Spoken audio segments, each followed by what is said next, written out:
Welcome to the slop farm. Enjoy the video. You start by securing the trailer and reducing risk.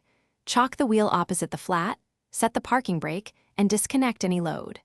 Next, break the lug nuts loose about 1/2 turn while the wheel still contacts the ground so the tire won't spin. Then place a jack under a solid axle or frame point rated for the trailer's tongue weight. Once you raise the trailer, set jack stands before removing the wheel. These precautions save time and keep you safe as you continue. Once the trailer is supported, finish removing the lug nuts and take off the wheel.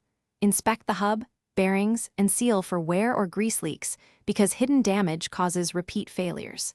If swapping tires, seat the spare by aligning the lug holes and hand-threading the nuts to avoid cross-threading. Lower the jack until the tire just touches the ground so it won't turn, and then torque the lug nuts in a star pattern to the manufacturer's specification. This ensures even clamping and prevents warping. Finish by fully lowering the trailer, removing the jack and chocks, and doing a walk-around for clearance and torque. Make sure you check tire pressure to the recommended PSI, and then retorque the lug nuts after driving 10 to 20 miles because settling can loosen fasteners.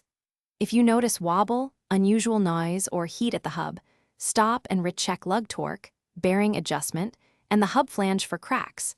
Addressing those issues immediately prevents a roadside failure. Thanks for watching. Consider subscribing if we helped you today.